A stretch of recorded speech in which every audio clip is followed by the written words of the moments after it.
AOC's turning on Joe Biden. The socialist squad leader furiously slamming the president's border wall U-turn, which has him building 20 new miles of barrier in Texas. Biden continues to say that walls don't work, but he had no choice. The big bad Republicans in Congress tied his hands and forced him to build it. But AOC says that excuse ain't gonna cut it. Quote, the president needs to take responsibility for this decision and reverse course. Walls only serve to push migrants into more remote areas, increasing their chances of death. It is a cruel policy. AOC is also airing her grievances from her couch. It's a terrible idea. I think it's a broken promise. But additionally, let's say you completely disagree on this. You could build a great big Trumpy wall on the entire U.S. southern border, and it's still not going to fix this problem. The U.S. and U.S. foreign policy is contributing to the displacement of millions of people in South America to begin with. And if we do not address the migrant crisis at its root, it is still going to continue to be a problem. Wait, Judge, did she just get to the root causes? Yeah, she should call up Kamala. I mean, the causes are that the U.S. foreign policy is contributing to people trying to get into the United States. This is so crazy. Look, Joe Biden, when he's asked, why did you do this? He said, I was told I had no choice. So the president of the United States isn't really willing to explain anything. And Karine Jean-Pierre says he is complying with the law which requires him to build a wall. So the people in the press said, well, what law is that? Where does it say he's got to build the wall? And Karine Jean-Pierre says, well, I don't know, call the Department of Justice. I'm not a lawyer. They don't even know why. They know why because they're on the bottom in terms of the polls. But I think the interesting thing about all this is that they made a decision. People on the left, like AOC, are furious. So he's now in a tough situation because the progressives who helped get him in are now furious with him. So to me, he can't reconcile the two. He can't say, well, here's the law, I had to do it. And now, by the way, the Venezuelans, 470,000 of them were welcomed 2 weeks ago. We were getting them all work permits. Now he's going to start deporting them. Either he's a schizophrenic or had a lobotomy. I don't know which one it is. But here's the bottom line point. The bottom line is this. Joe Biden, because he is angering the progressives, because his numbers are so bad, they've got to move from the left. He's not going to be running it for president. They're going to put somebody else in. He can't make the two ends meet. He's a goner now. Jessica, do you believe that's the reason we're seeing record migration is because the United States is meddling in Latin America, which we have been doing for, what, hundreds of years? I think that people in a post-COVID world, or towards the end and now post-COVID, are picking up in the numbers in terms of coming in, are certainly making the journey. What happened with Title 42 has to do with it. COVID. Well, COVID certainly had an effect on mass migration all over the world, not just here with our southern border.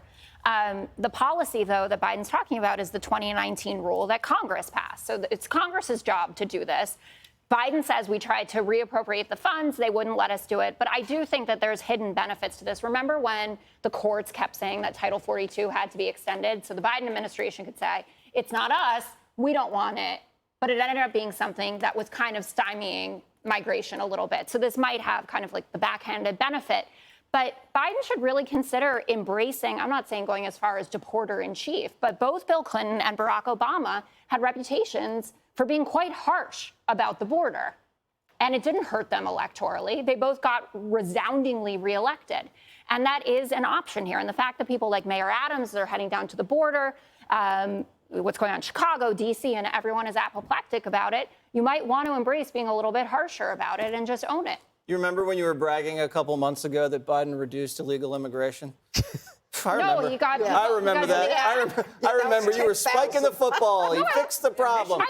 Mission accomplished. I said that there was an app. Kennedy. Yeah, the app's broken. It got hacked by the cartels. Kennedy. Okay, so there are a number of things going on here. AOC, God, if only she knew someone in Congress, because we have a horrible immigration system. We also have awful border security. Those are two separate things. But But liberals like to just talk about immigration and border security as though border security and a fence is so inhumane. Well, a bad immigration system is also inhumane, and it is also so complicated and so bureaucratic, it's impossible for people to immigrate to this country legally. It is so much easier to go to Mexico or go to Honduras or El Salvador, go through Mexico and come into this country because you can pretty much work anywhere. The system is set up for that.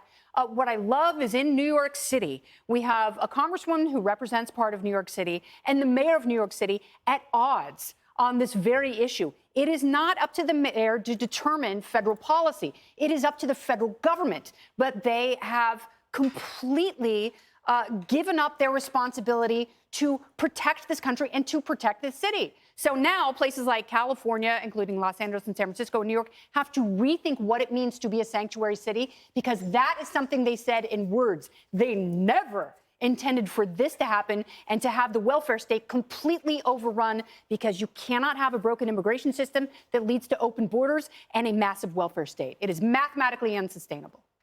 Greg Gutfeld, when you see a politician lay down on the couch and explain things to you, does that make you more convinced or less? I don't know. I got sleepy, though. I wanted some hot cocoa.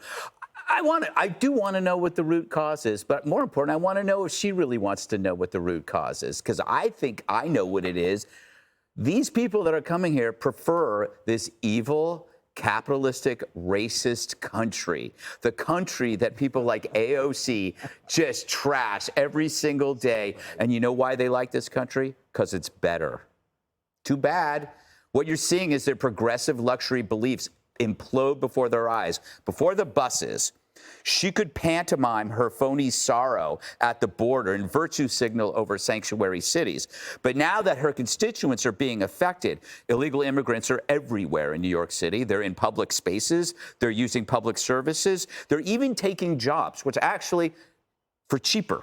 They're taking jobs for cheaper pay. That's happening right now. That's got to be affecting the voters in her area. Until they address the border, they got to keep sending them. Send them to AOC's turf. Send them to her street. The only way we get to the point where the Democrats act, whether it's politically or morally, it's hard to tell, is if they feel the consequences of their own policies. So I say that, this was a stroke of genius, and it's working because now you're finally getting these people to the table. The next step is whether or not they're going to agree that assimilation is good or evil. Because remember, if you want to come here, you should want to assimilate because you love this country. You need to leave your flag behind, right? You don't come in and plant your flag.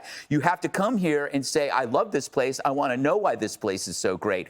But if you say that, that means that somehow, that's our country's preferable to theirs, and that's racist. Do you think AOC could say that the United States is better than Venezuela? No. You think No, that's not We're possible. just different countries. Yeah, different countries. Okay.